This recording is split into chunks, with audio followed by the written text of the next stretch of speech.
กระทำจรวดบรรทุกใส่มาแล้วนาเวรกรรม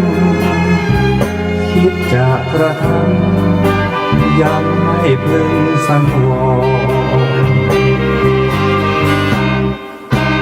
คนและสัตว์ทั้งหลายที่เป็นไปต่างๆนานา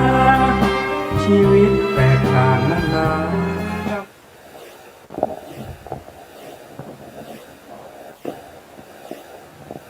พุทธังสรณังคัจฉามิธัมมังสรณังคัจฉามิสังฆังสรณังคัจฉามิกราบนมัสการพระมหาเถระพระสังฆาธิการพระเถรานุเถระสวัสดีท่านผู้ฟังและผู้ชมทุกท่านที่ติดตามในรายการพระไตรปิฎกลอยฟ้าครั้งนี้เป็นครั้งที่120วันนี้เราก็ยังพูดถึงในเรื่องของปัจจยสันนิสิตศีลในการพิจารณาก่อนที่เราจะฉันบิณฑบาตหรือบริโภคอาหารเราต้องมีการพิจารณาเพื่ออะไรก็เพื่อให้จิตของเรานี้เกิดเป็นมหากุศล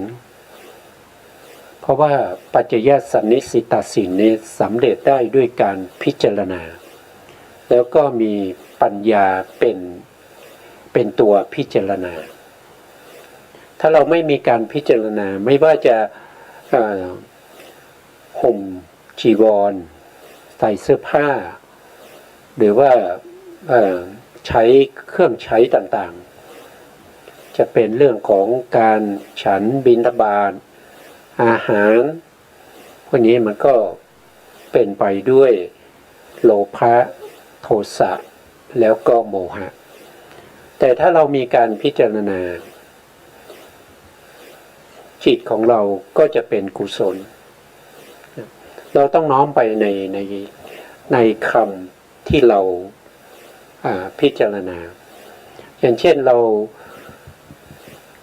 พิจารณาในเรื่องของอาหารบิณฑบาตเนี่ยเราก็น้อมจิตไปว่าเราฉันบิณฑบาตไม่ใช่เพื่อการเล่นนะไม่ใช่เพื่อให้เกิดความเพลิดเพลินสนุกสนานเราฉันบิณฑบาตไม่ใช่ให้เกิดความเมามันเกิดกำลังทางกายเราฉันบิณฑบาตไม่ใช่เพื่อการที่จะตกแต่งสวดทรงร่างกายผิวพรรณเราฉันบิณฑบาตไม่ใช่เพื่อการประดับเราก็น้อมจิตไปใน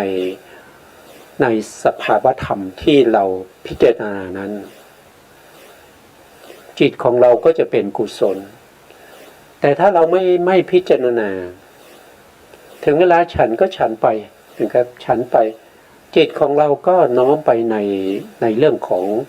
ความอร่อยนะอร่อยถูกใจหรือว่าไม่ถูกใจไม่อร่อยกลิ่นหอมอะไรพวกนี้นะกลิ่นของอาหารเป็นที่ประทับใจอย่างเนี้ยมันก็เป็นโลภะนะมันก็เป็นโลภะเป็นโทสะเป็นโมหะไปนะแล้วก็การฉันอย่างนั้นนะครับมันก็จะเป็นไปในการที่ผูกจิตของเราไว้กับสภาวะต่างๆเช่นเห็นแล้วยินดีพอใจก็ผูกตาเอาไว้กับรูปเคยเห็นแล้วชอบใจเป็นอาหารที่อร่อยเป็นอาหารที่เป็นสิ่งที่เราชอบที่เราเห็นมันก็ผูกตาของเรากับรูปที่เราเห็นนั้นติดกันเป็นสังโยชน์ หรือว่ามีความสนุกสนานในการรับประทานมีเสียงเพลงกล่อมนะมีผู้หญิงมาบริการเสิร์ฟมีการพูดจาในเรื่องของข้อตกลงในธุรกิจนะมีการพูดคุยหัวเราะกันนะอย่างนี้ก็ผูกหูเอาไว้กับเสียงก็เป็นสังโยชน์นะถ้าอร่อยก็ผูกลิ้นเอาไว้กับรสก็เป็นสังโยชน์แต่ถ้าเราทานไปแล้วเพื่อความสวยงามเพื่อผิวพรรณรูปร่างตามที่มีหมอหรือว่าประเภทที่เขาเสริมความงามมาแนะนำในการกินอาหารคุณต้องกินเท่านี้นะแล้วก็ต้องกินอาหารเสริมประเภทนี้นะไม่ควรจะกินประเภทนี้ควรกินประเภทนั้นเพื่อให้ร่างกายดูดีสวยงามอันนี้ก็จะทำให้กิเลสของผู้อื่นเกิดขึ้นเมื่อได้เห็นรูปร่างนะครับของเราหรือว่าเห็นผิวพรรณที่มีความสวยงามอย่างนี้ก็เป็นการทำให้สังโยชน์ของคนอื่นนั้นเกิดขึ้นอันนี้คือไม่ดีถ้าจะให้ดีต้องมีการพิจารณาให้ดีก่อนทุกครั้งที่เราทานอาหารเพื่อให้จิตเราเป็นมหากุศลเพื่อให้จิตเราเนี่ยกำจัดเสียซึ่งอกุศลทั้งหลาย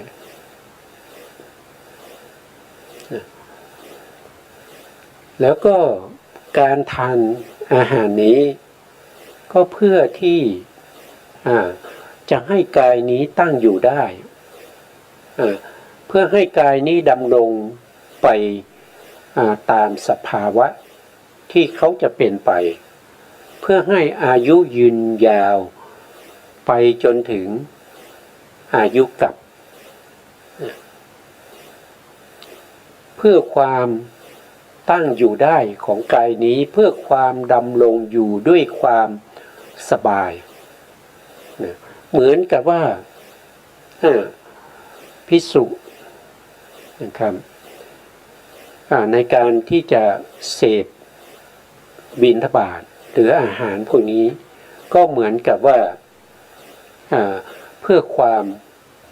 ทานเข้าไปเพื่อให้กายนี้อยู่ได้เพื่อความดำรงอยู่ตลอดกาลและนานของกายนี้นานเท่าไหร่ก็นานเท่ากับอายุกับของเราในสมัยในแต่ละสมัยนั่นเองเพื่อไม่ให้กายนี้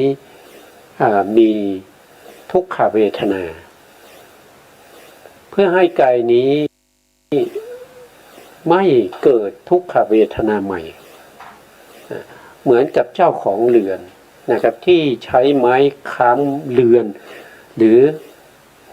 ที่เรือนมันซุกซมหรือว่าบ้านที่มันซุกซมไปก็ต้องมีไม้มีสิ่งของที่สามารถที่จะมาคั้นจูนเรือนไม่ให้ล้มไปได้เหมือนกับพ่อค้าเกวียนที่หยอดเผาเกวียนเพื่อให้ใช้งานได้ยาวนานนะครับบิณฑบาตเพื่อไม่ใช่เป็นไปเพื่อการเล่นนะไม่ใช่ฉันไปเพื่อการเล่นไม่ใช่ฉันไปเพื่อความเมามันไม่ใช่ฉันไปเพื่อความประดับหรือตกแต่งอันนี้ก็เป็นสิ่งที่เราจะต้องน้อมใจของเราไปนะครับแล้วก็นึกในใจในขณะที่เราจะฉันบิณฑบาตอีกประการหนึ่งคำว่าทิฏฐินะทิฏฐินะแปลว่าดำรงอยู่เป็นชื่อของอินทรีย์คือชีวิตอินทรีย์หรือชีวิตอินทรีย์ก็จะมีอยู่สองอย่างนะครับก็จะมีสองอย่างชีวิตที่เป็นนามธรรมนะครับก็เรียกว่าชีวิตอินทรีย์ ชีวิตินทรีย์ก็คือเจตสิกตัวหนึ่งที่อยู่ในสัพพะจิตตสาธารณเจตสิกประกอบกับจิตทุกดวงเพราะนั้นจิตที่เกิดขึ้นในแต่ละดวงแต่ละขณะที่ตั้งอยู่ก็มีชีวิตินทรีย์ประกอบอยู่ด้วยนะถ้าว่าโดยอำนาจก็จะเป็นสหชาตะปัจจัยนะเป็นสหชาตะปัจจัยเป็นอัญญมัญญปัจจัยเป็นนิสยปัจจัยอย่างนี้นะครับหรือว่าจะเป็นชีวิตอีกอันหนึ่งก็จะเรียกว่าเป็นชีวิตตรูปชีวิตตรูปนี้ก็จะอยู่ในรูปกะลาบจะอยู่ในรูปกะลาบ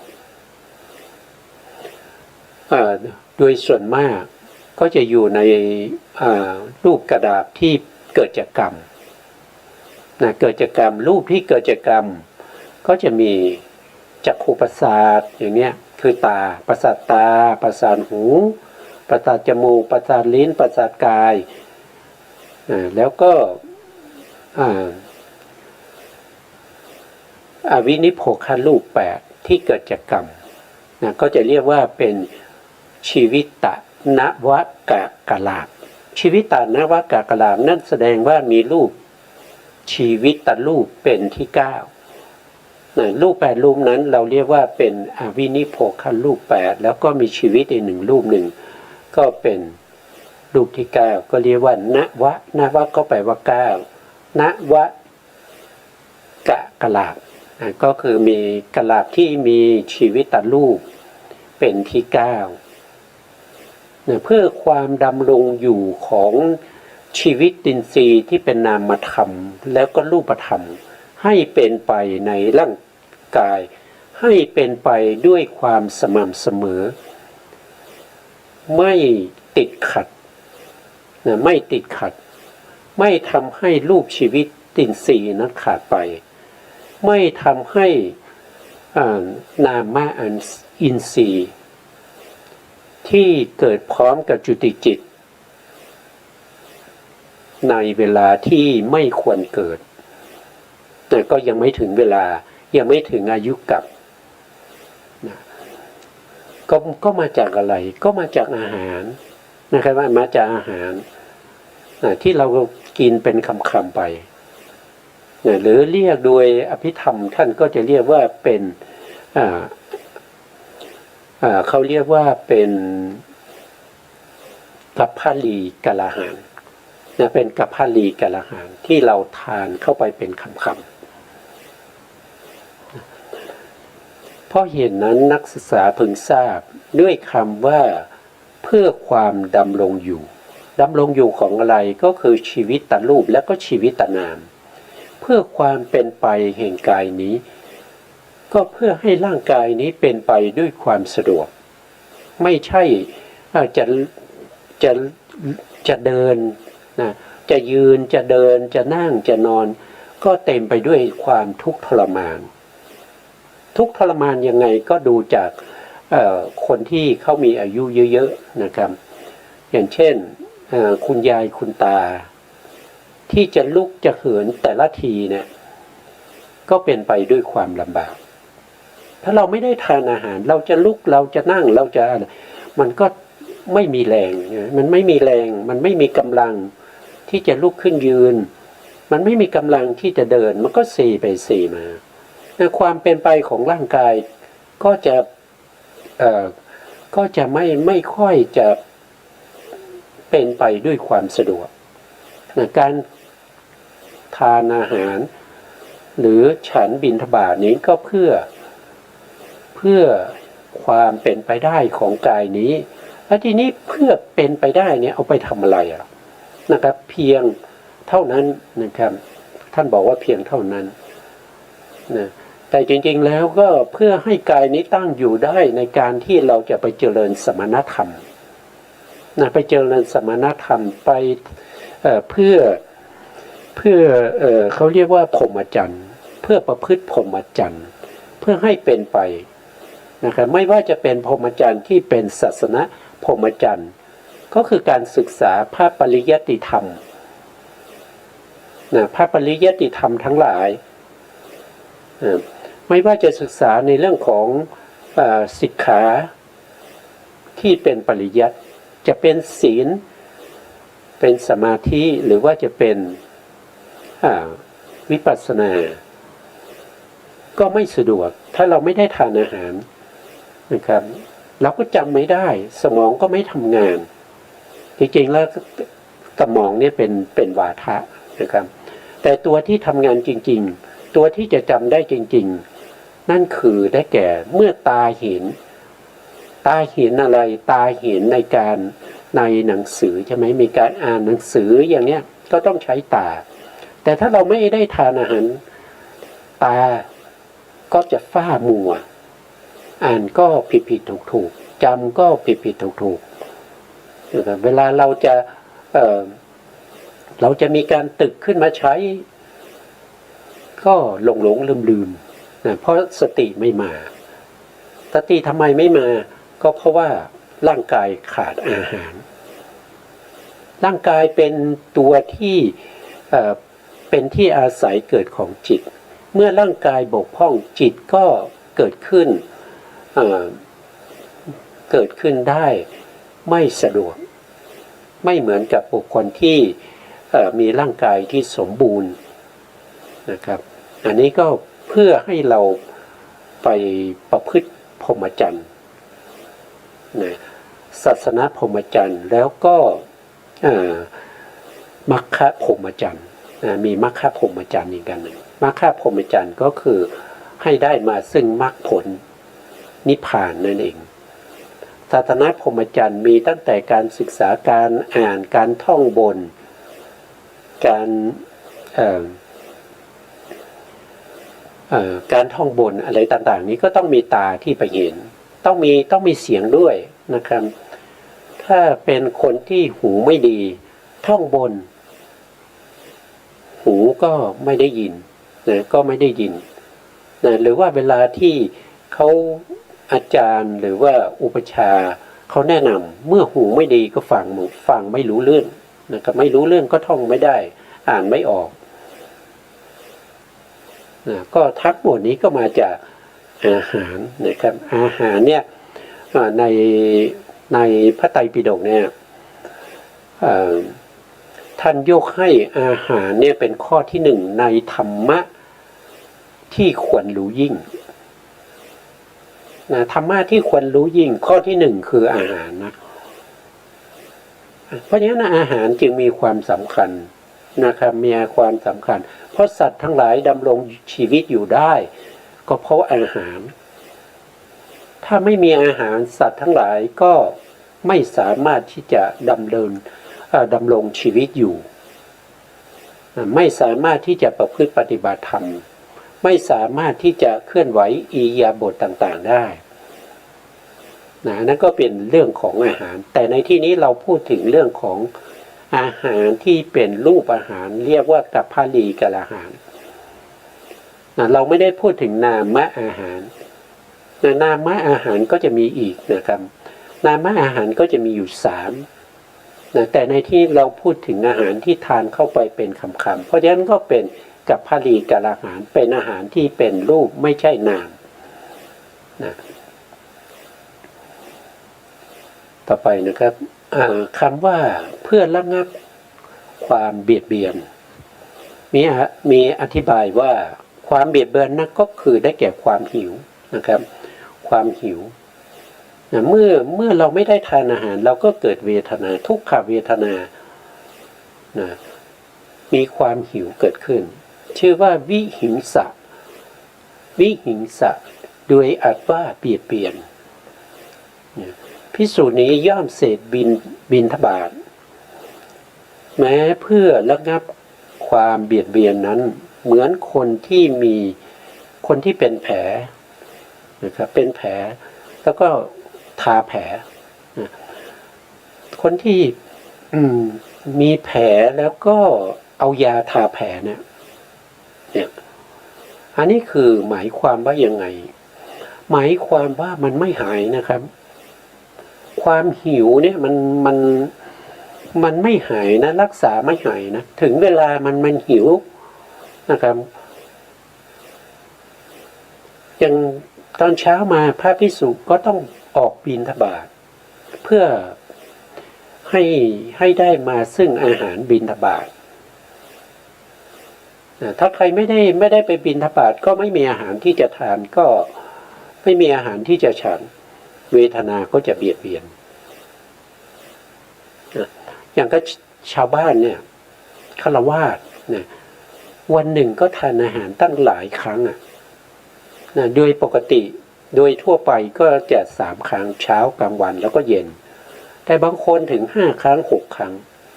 นะครับนอกจากนั้นยังไม่ใช่ว่าจะทานเฉพาะตอนเช้ากลางวันแล้วก็เย็นยังมีอาหารว่างยังมีกาแฟมีขนมนมเนยทานเข้าไปวันละไม่รู้กี่ครั้งนะครับการทานเข้าไปหรือว่าการประพฤติปฏิบัติอย่างทุกวันที่เราเป็นอยู่เนี่ยมันก็มีแต่บาปนะครับบาปก็คืออกุศลอกุศลจิตก็จะเกิดขึ้นนะครับยินดีพอใจก็คือโลภะไม่ยินดีพอใจก็เป็นโทสะเมื่อมีอาหารมากินเข้าไปโดยไม่ได้พิจารณาก็เป็นโมหะไม่พิจารณาไม่กำหนดรู้โมหะก็ครอบงำเต็มไปด้วยโลภะโทสะโมหะแล้วก็วันหนึ่งตั้ง3 ครั้งแต่ถ้าเราพิจารณาเรามีการกำหนดรู้ถึงการที่เราทานอาหารเข้าไปจิตของเราก็จะเป็นกุศลนะครับด้วยการปัจเจเวกด้วยการพิจารณาโดยแยบคายโดยถูกอุบายก็ทำให้จิตของเรานี้เป็นกุศลได้เพราะการพิจารณาโดยแยบคายนั้นเป็นเหตุเป็นปัจจัยให้เกิดกุศลจิตนะถ้าเราได้พิจารณาอย่างนี้เนี่ยวันทั้งวันเนี่ยแทนที่จิตเราจะเป็นอกุศลจิตที่เป็นอกุศลเนี่ยไม่ใช่ว่าเป็นแล้วก็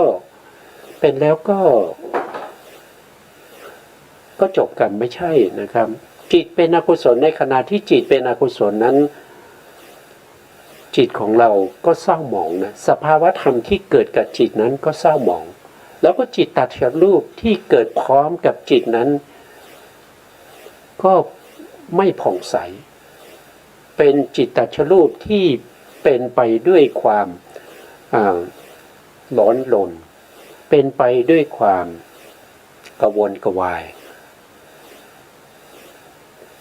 ก็มาจากอะไรก็มาจากอกุศลวันหนึ่งอกุศลนี้ก็มีมากมาย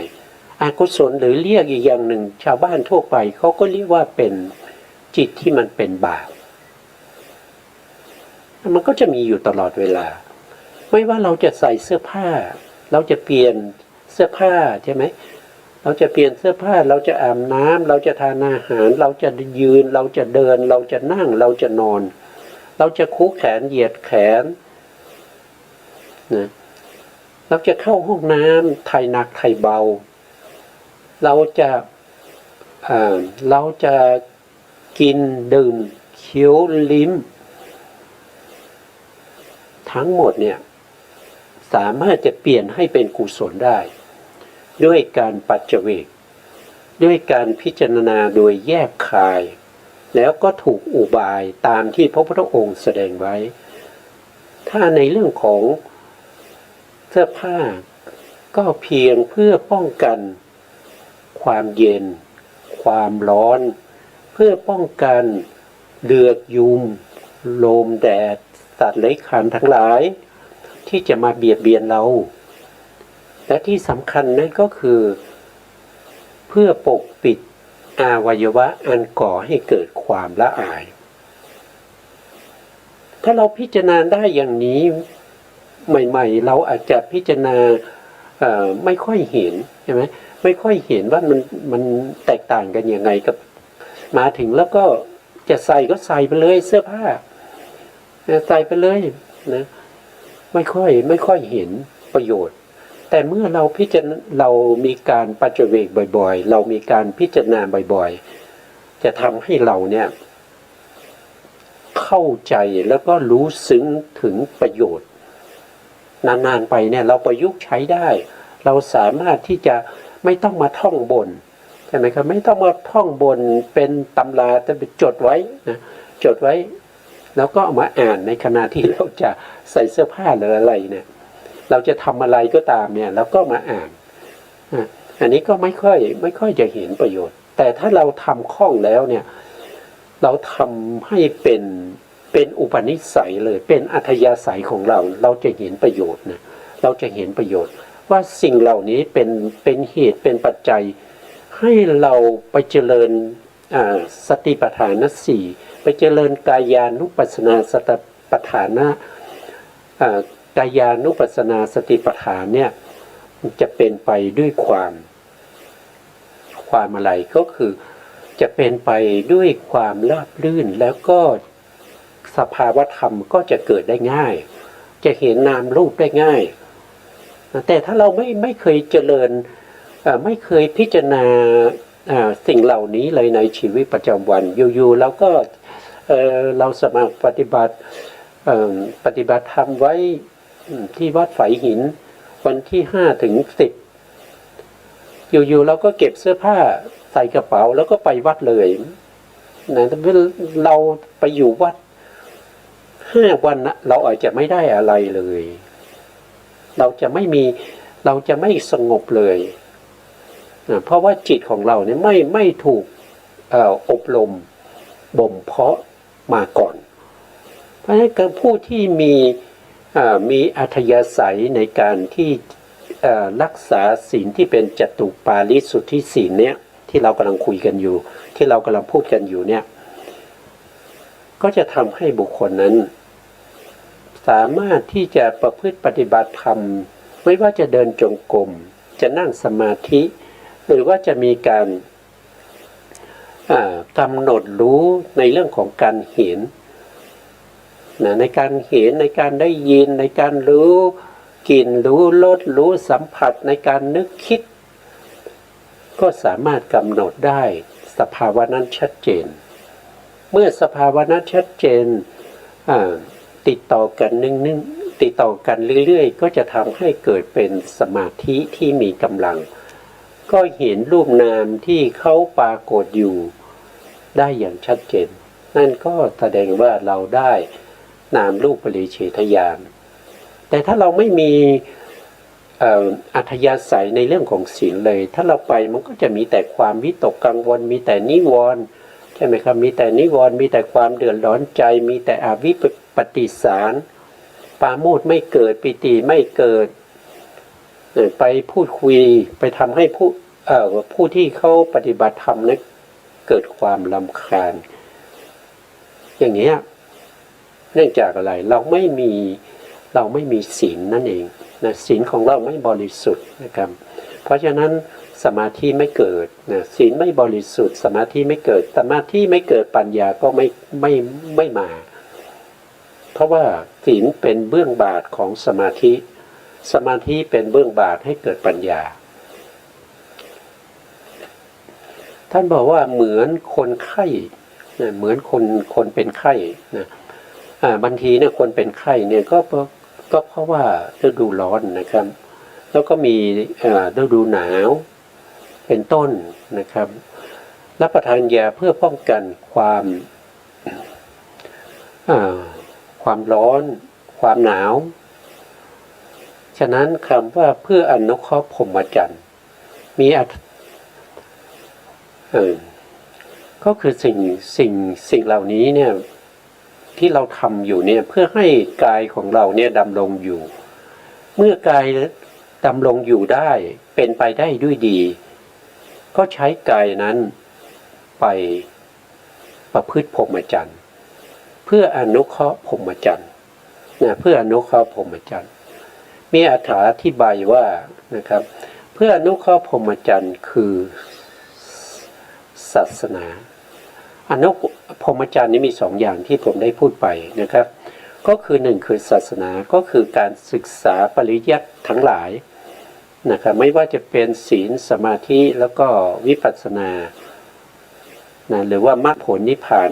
อันนี้ด้วยการศึกษานะด้วยการเป็นปริยัติเป็นสัจธรรมอันนี้เรียกว่าศาสนาพรหมจรรย์ศาสนาพรหมจรรย์แล้วก็ถ้าเรามีความรู้ความเข้าใจเรามีแผนที่นะเรามีแผนที่เรามีคล้ายๆกับว่าเราจะสร้างบ้านอย่างเงี้ยเราก็ต้องมีแบบใช่ไหมมีแบบบ้านนะครับเราก็ต้องมีการเขียนแบบเขียนอะไรก็คือศาสนาพรหมจรรย์มีแบบมีแผนที่มีลายแทงขุมทรัพย์เรียบร้อยแล้วเนี่ยเราก็ลงมือปฏิบัติการปฏิบัติเดินจงกรมนั่งสมาธิเจริญวิปัสสนาเหล่านั้นก็คือมรรคพรหมจรรย์นะครับก็คือมรรคพรหมจรรย์มรรคพรหมจรรย์เนี่ยเดี๋ยวผมจะข้ามไปนิดหนึ่งนะศาสนาพรหมจรรย์เนี่ยรวมไปถึงการปฏิบัติที่เป็นเรื่องของศีลเรื่องของสมาธิแล้วก็วิปัสสนาที่เป็นฝ่ายโลกิยะนะที่เป็นฝ่ายโลกิยะทั้งหมดเนี่ยเราเรียกว่าเป็นศาสนาพรหมจรรย์แต่ผู้ที่ปฏิบัติจนได้มรรคนั้นได้มรรคได้ผลได้นิพพานนะพูดง่ายๆว่าผู้ที่ปฏิบัติจนถึงอนุโลมญาณอนุโลมญาณซึ่งเป็นญาณที่อนุโลมตามญาณเบื้องต่ำเป็นยอดของวิปัสสนาเมื่อเข้าถึงอนุโลมญาณอนุโลมมิสัจอนุโลมเขาเรียกว่าจำไม่ได้นะ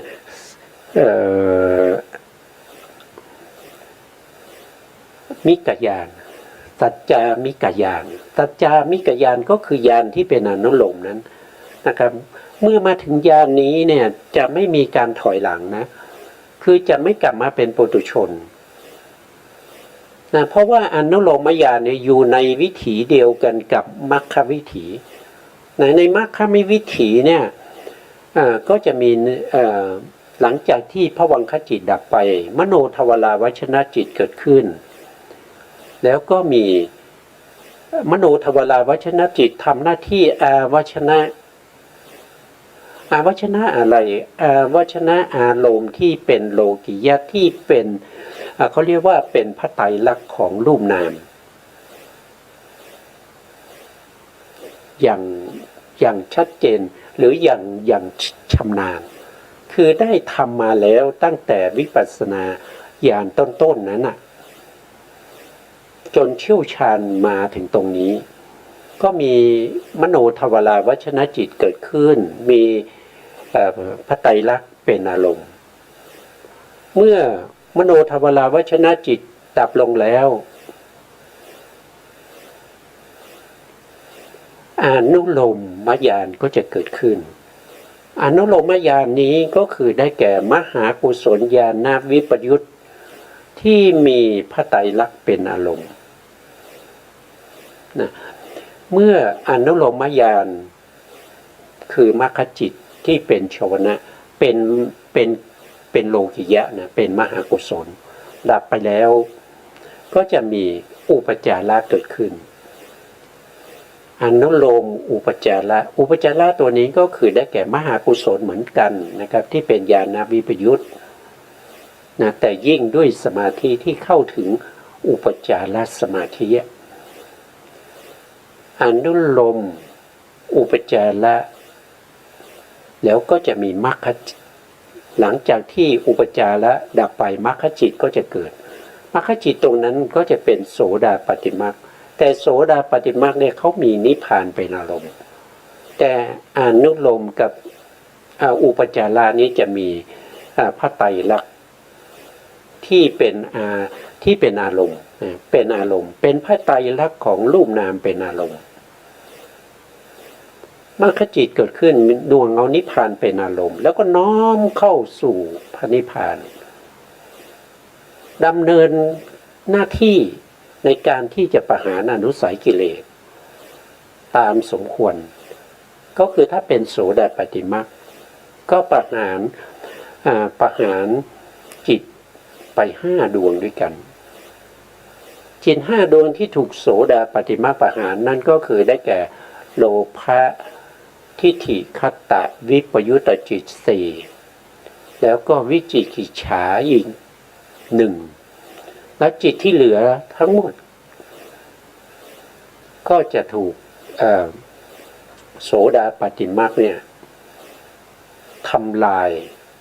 อะไรทำลาย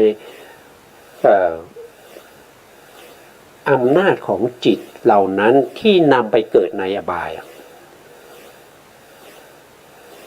มีอะไรบ้างที่สามารถนำไปเกิดในอบายนะครับอย่างเช่นโทสะเนี่ย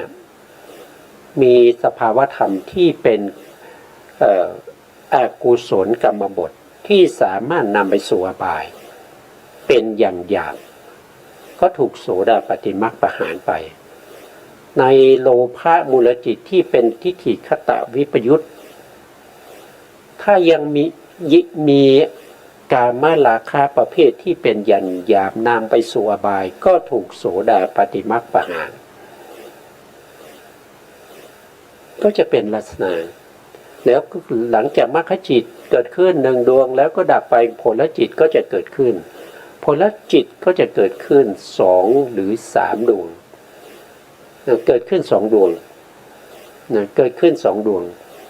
แล้วก็ผลจิตดับไปแล้วก็ลงสู่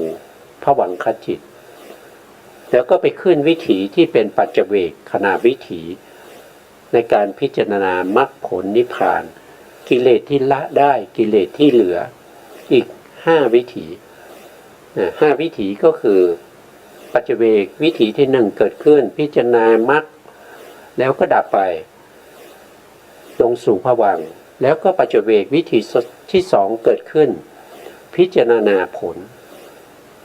แล้วก็ดับไปแล้วก็ลงสู่ภวังค์แล้วก็ขึ้นวิถีใหม่ก็เป็นปัจเจเวกขณะวิถีที่พิจารณาถึงกิเลสที่ละไปอย่างนี้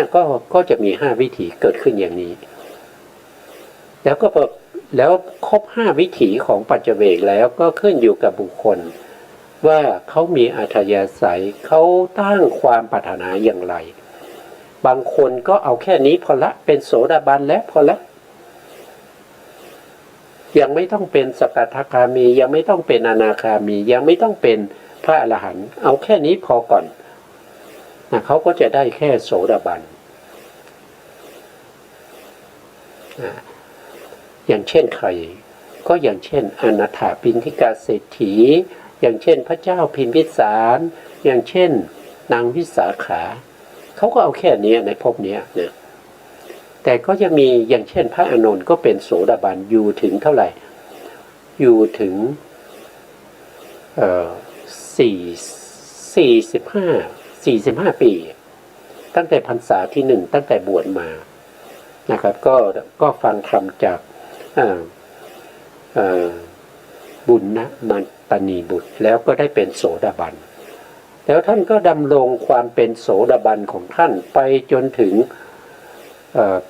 งก่อนที่จะทำสังฆยนาคือหลังจากที่พระพุทธองค์ปรินิพพานไปแล้ว3 เดือนท่านถึงจะมาได้สกทาคามีอนาคามีแล้วก็ได้เป็นพระอรหันต์ในก่อนวันที่จะทำสังฆยนาอันนี้ก็ขึ้นอยู่กับ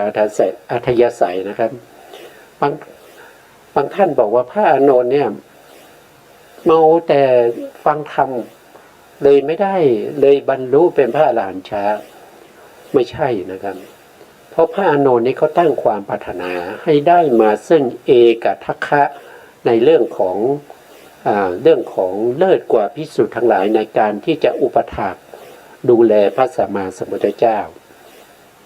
เพราะฉะนั้นบุคคลที่จะดูแลพระสัมมาสัมพุทธเจ้าได้อย่างบริบูรณ์ไม่ขาดตกบกพร่องคือบุคคลที่เป็นโสดาบันถ้ามีคุณธรรมมากกว่านั้นท่านจะน้อมไปในเรื่องของนิพพาน นะท่านจะไม่ค่อยสนใจในการที่จะดูแลพระสัมมาสัมพุทธเจ้าอันนี้เป็นบุคคลที่ท่านตั้งความปรารถนาจะเป็นอย่างนี้ถ้าพระพุทธเจ้ายังไม่ปรินิพพานพระอานนท์ไม่มีโอกาสที่จะได้สกทาคามีอนาคามีแล้วก็พระอรหันต์ไม่ใช่อะไรแต่ด้วยอัธยาศัยของท่านมีอัธยาศัยอย่างนั้นท่านเอาใจไปใส่เรื่องของการอุปถัมภ์ดูแลพระพุทธเจ้าแล้วก็ทรงไว้ซึ่งพระธรรมคำสั่งสอนของพระพุทธเจ้าเพื่อจะเอาไปตอบปัญหาในวันทำสังคายนาเพราะฉะนั้นท่านจึงได้เอกทัคคะถึง5ตำแหน่งด้วยกันนะเป็นโสดาบันนี้ได้เอกทัคคะ5ตำแหน่งนะครับเป็นผู้มีสตินะครับเป็นผู้เลิศกว่าภิกษุทั้งหลายในการที่จะอุปถากดูแลพระสัมมาสัมพุทธเจ้าผมจำไม่ได้มีอยู่5ตำแหน่งพระมีอยู่ภิกษุพระอานนท์เพียงผู้เดียวนะได้เอกทัคคะถึง5ตำแหน่งด้วยกันวันหลังเดี๋ยวผมจะหา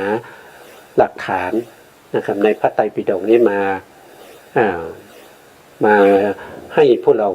ได้ศึกษากันนะครับอันนี้เราพูดถึงพรหมจรรย์ที่เป็นมรรคนะครับพรหมจรรย์ที่เป็นมรรคก็เรียกว่ามรรคพรหมจรรย์นะมรรคพรหมจรรย์อันนี้เป็นโลกุตระถ้าเป็นศาสนพรหมจรรย์อันนี้เป็นโลกิเป็นฝ่ายโลกิยะนะเป็นฝ่ายโลกิยะนะครับจริงอยู่ภิกษุนี้ได้อาศัยกายนะเพราะมีอันเสพบิณฑบาตเป็นปัจจัยก็คือได้ฉันอาหารบิณฑบาตเป็นปัจจัยปฏิบัติอยู่เพื่อสลัดออกจากความกันดารคือภพนี้ท่านเรียกว่ากันดารนะแต่จริงๆนะภพนี้ไม่ถ้าเราโดยปกติเราพูดถึงกันดารนี้ก็คือมีน้อยใช่ไหมครับมีน้อย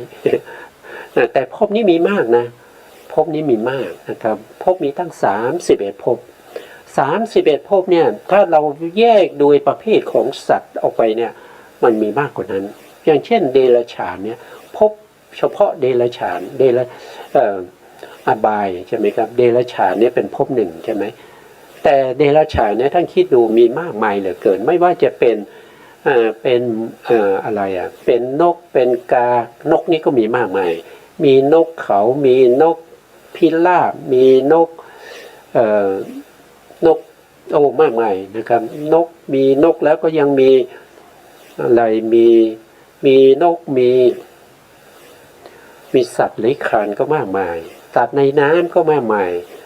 สัตว์ในป่าที่เป็นเสือเป็นสิงห์มากมายเหลือเกินถ้าเราพูดถึงภพเหล่านี้ก็มีมากมายนะครับกันดารนี้แปลว่าไม่ได้แปลว่ามีน้อยมีไม่มากนะอดอยากไม่ใช่นะหมายถึงว่า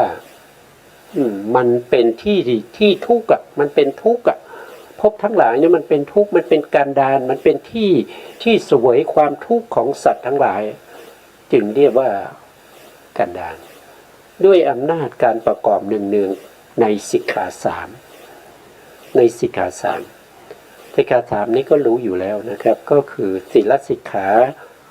จิตตสิกขาแล้วก็ปัญญาสิกขาจิตตสิกขาก็คือได้แก่สมาธิศีลสิกขาก็คือได้แก่ศีลปัญญาสิกขาก็คือได้แก่โลกิยะก็วิปัสสนาถ้าเป็นโลกุตระก็มรรคผลนิพพานครับชื่อว่าย่อมเสพบิณฑบาตเพื่ออนุเคราะห์พรหมจรรย์เหมือนกับมารดากับบิดานะครับมีความต้องการข้ามพ้นจากกันดาร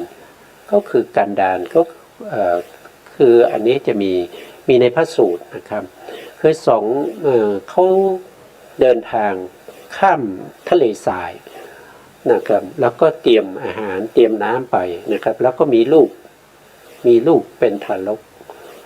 คลอดมาได้ยังไม่ถึงความมรรคนะครับก็พากันข้ามทะเลทราย เพื่อหนีโรคภัยไข้เจ็บนะครับเพื่อหนีเขาเรียกว่าโรคระบาดนะครับก็ผ่านมาทางทะเลทรายพอมาทะเลทรายกลางทะเลทรายเนี่ยอาหารก็หมดพออาหารหมดก็อดพออดเนี่ยลูกก็ตายพอลูกตายพ่อกับแม่นะครับก็ตกลงกันว่าเราต้องกินเนื้อบุตรนะครับถ้าเราไม่กินเนี่ย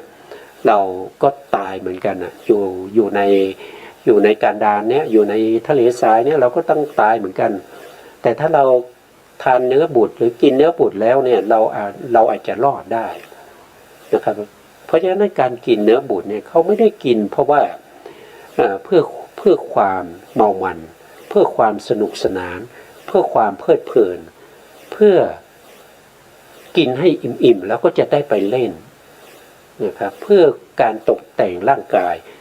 เพื่อการประดับตกแต่งเขาไม่ได้กินอย่างนั้นเลยแต่เขากินเพื่อให้กายนี้อยู่ได้เพื่อที่จะข้ามพ้นจากการดานไปมีชีวิตใหม่ในข้างหน้าเวลาเราทานเราก็นึกถึงว่านะครับก็เหมือนพระสูตรเนี่ยนะครับก็เหมือนกับบิดามารดาเนี่ยทานเนื้อบุตรเนี่ยนึกถึงว่าอาหารนี้ก็คือเนื้อบุตรของเราที่ตายไปนะก็จะทำให้จิตเนี่ยเกิดความสลดเกิดความสลดแล้วก็จิตนั้นก็จะโน้มไปในเรื่องของกุศลนะเพราะว่าจะได้ไม่กินด้วยโลภะจะได้ไม่กินด้วยโทสะจะไม่กินด้วยโมหะอย่างนี้เหมือนคนที่ต้องการข้ามน้ำนะข้ามน้ำก็ต้องมีแพเหมือนคนที่ต้องการที่จะข้ามมหาสมุทรก็คือทะเลก็ต้องมีเรือใช่ไหมครับก็ต้องมีเรือนะสิ่งเหล่านี้เป็นสิ่งที่จำเป็นอ่ะคือถ้าไม่จำเป็นเรา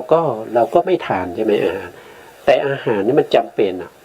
ถ้าว่าโดยธรรมที่ควรรู้ยิ่งก็อยู่ในข้อที่หนึ่งเลยใช่ไหมอยู่ในข้อที่หนึ่งเลยสัตว์ทั้งหลายดำรงอยู่ได้ด้วยอาหารนะเหมือนกับเราจะข้ามแม่น้ำก็ต้องหาเรือมา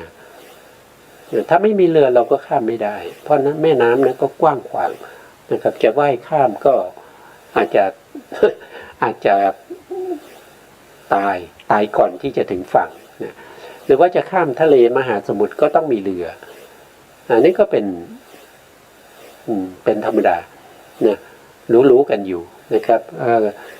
คำว่านะครับจะกำจัดเวทนาเก่า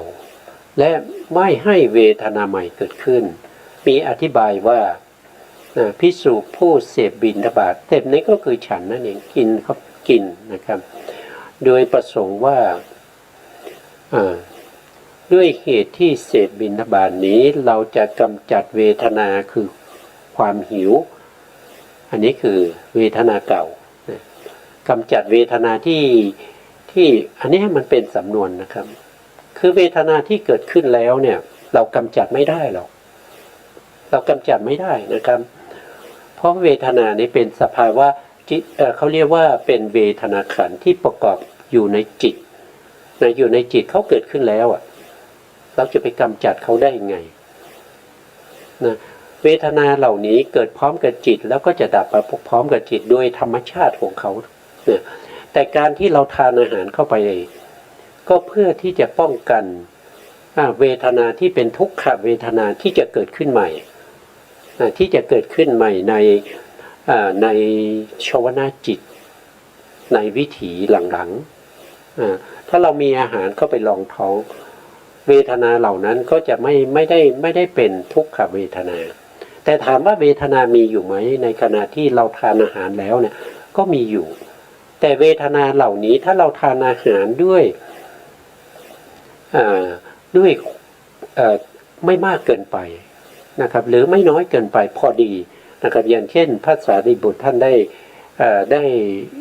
ได้ ประพันธ์ไว้ในคาถาว่าก่อนที่เราจะอิ่มประมาณสัก 4-5 คำเนี่ยก็ควรที่จะหยุดแล้วก็ดื่มน้ำตามก็จะทำให้เราเนี่ยอยู่สบายอยู่สบายก็คือเวทนานี้ไม่ได้เป็นทุกขเวทนาแก่เราและจะไม่ให้เวทนาใหม่เกิดขึ้นเวทนาใหม่ในนี้หมายถึงเวทนาที่เกิดจากทุกขเวทนานะเพราะว่าเวทนาปกติมันก็เกิดกับจิตอยู่แล้วนะครับทุกขเวทนาแล้วก็ไม่ทำให้เวทนาที่เป็นไปในฝ่ายที่เป็นอกุศลนะพูดง่ายๆในฝ่ายที่เป็นอกุศลเพราะว่าเรามีการพิจารณาเรามีการพิจารณาโดยแยบคายแล้วก็ฉันบิณฑบาตจิตของเรามีโยนิโสมนสิการก็เป็นกุศลเวทนาที่เกิดกับกุศลนั้นไม่ได้หมายความว่าเวทนาตัวนี้แต่เวทนาตัวนี้หมายถึงเวทนาที่เกิดร่วมกับอกุศลจิตเกิดร่วมกับอกุศลจิตเกิดร่วมกับอกุศลจิตยังไงก็เพราะว่าเราไม่ได้มีการพิจารณาโดยแยบคายพิจารณาโดยถูกอุบายเราไม่มีโยนิโสมนสิการในการที่จะฉันอาหารเห็นอาหารมาก็รีบฉันทำไมรีบก็รีบกินแล้วก็จะได้รีบไปเล่นนะครับไปเล่นหรือว่ารีบไปดูหนังไปเล่นมือถืออย่างเงี้ยกินให้อิ่มแล้วก็เดี๋ยวจะไปดูหนังดูละครเดี๋ยวจะไปเล่นละอันนี้มันเป็นไปด้วยอกุศลเดี๋ยวจะไปดูทีวีกินให้อิ่มวันนี้หนังกำลังสนุกเลยละครกำลังสนุกตอนจบแล้วนะต้องรีบกินแล้วก็ไปดูหนังเนี่ยมันก็ไม่จิตของเรามันก็เต็มไปด้วยโลภะเต็มไปด้วยโลภะเต็มไปด้วยโมหะด้วยนะแล้วก็ถ้าในขณะที่ทานอยู่นะครับมีใครคนใดคนหนึ่งนะครับมาแย่งอาหารไปหรือมาล้อเล่นนะดึงเอาอาหารไปโทสะก็จะเกิดหรือว่าอาหารนั้นทานไปนึกว่าอร่อยใช่ไหมครับเข้ามาวางแล้วก็ตัก1 ช้อนเข้าไปในปากโอ้ทำไมเค็มปีเลยนะก็โกรธเนี่ยอย่างนี้ก็เป็นโทสะเพราะฉะนั้นการทานอาหารการสวมใส่เสื้อผ้าจะทำยังไงให้จิตของเราเป็นมหากุศลอันนั้นคือจุดมุ่งหมายของสิ่งนี้นะครับของจตุปาริสุทธิศีลคือจะรักษาจิตของเราให้เป็นกุศลได้อย่างไรอันนี้คือวิธีการที่มุ่งหมายตรงนั้นนะซึ่งมีการฉันกินประมาณเกินประมาณนะครับตาไม่ค่อยดีเลยมีการฉันเกินประมาณเกินประมาณก็ทุกขเวทนาเกิดขึ้นนะครับทุกประเภทนี้ก็เป็นทุกขทุกข์นะครับเป็นทุกขทุกข์คือเป็นความเจ็บไข้ได้ป่วยอาหารไม่ย่อยอย่างเงี้ยก็เป็นทุกขทุกข์หรือว่าท้องเสียนะครับไม่ได้พิจารณาอาหารกินไปอาหารนี่มันแสลงกับเราท้องเสียท้องเดินท้องอืดท้องเฟ้อนะมันเกิดจากอะไรเกิดจากเราไม่ได้พิจารณาโดยแยบคายเราไม่ได้พิจารณาด้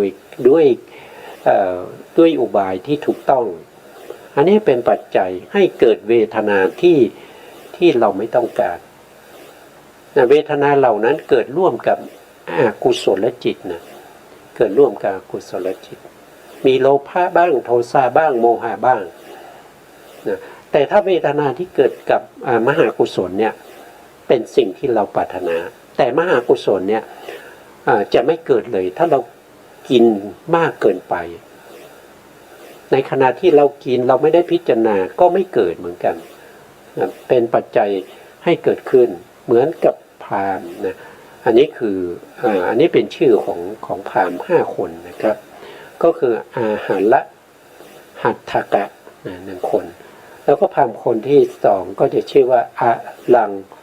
สาดกะคนที่สามก็ชื่อว่าตัตตละวัตตกะคนที่สี่ก็ชื่อว่า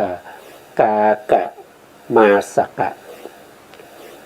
คนที่ห้าก็ชื่อว่าภูตะวมิตกะอันนี้คือ5 คน5 คนนี้เกี่ยวกับเรื่องของการกินอาหารโดยไม่รู้จักประมาณนะไม่รู้จักประมาณกินมากเกินไปนะกินมากเกินไปคนที่หนึ่งนี้ก็คือเวลากินอาหารหรือฉันอาหารนะครับก็จะฉันมากเกินไปนะครับฉันมากเกินไปจนลุกไม่ขึ้นนะครับลุกไม่ขึ้นนะสมัยไม่เหมือนกับปัจจุบันเขานั่งเก้าอี้นะครับแต่สมัยโบราณเนี่ยเขานั่งกับพื้นนะครับเวลาฉันมากเกินไปนะหรือว่ากินมากเกินไปทานมากเกินไปเนี่ยลุกไม่ขึ้นอ่ะต้องเรียกคนอื่นมาฉุดมือหน่อยนะครับอ้าวฉุดมือฉันหน่อยนะครับฉันลุกไม่ขึ้นนะครับฉันแน่นท้องไปหมดนะอันนี้ก็เป็นคนที่หนึ่งนะครับคนที่สองคืออลังการสาดกเนี่ยก็คือหมายถึงว่ากินจนไม่สามารถที่จะนุ่งกางเกงได้นะครับไม่สามารถที่จะนุ่งผ้าสาดกได้เพราะว่าท้องมันใหญ่ท้องมันใหญ่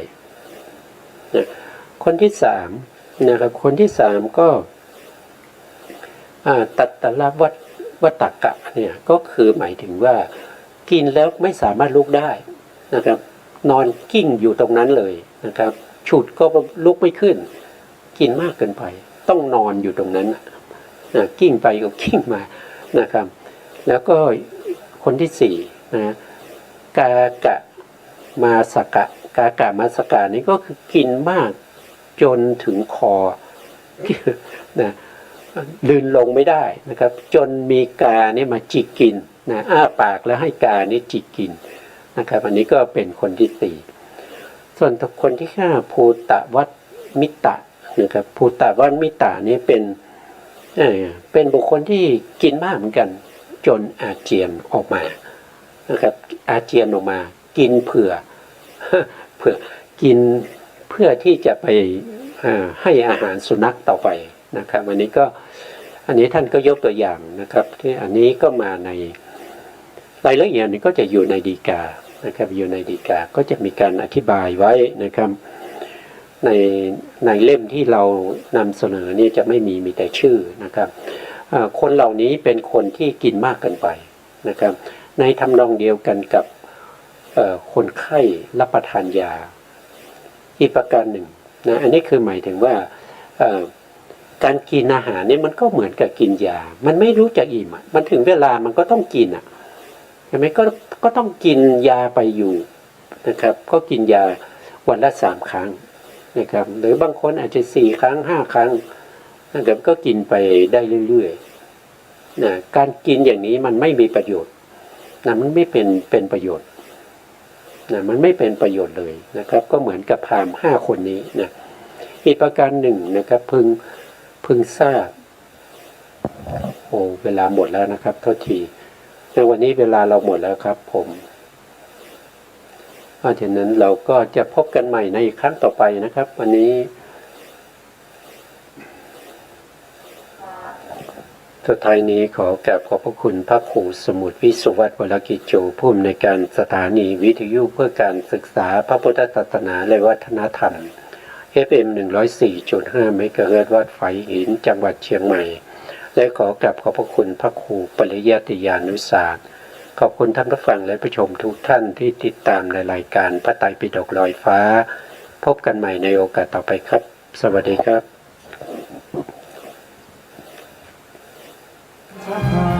พบเย็นพบร้อน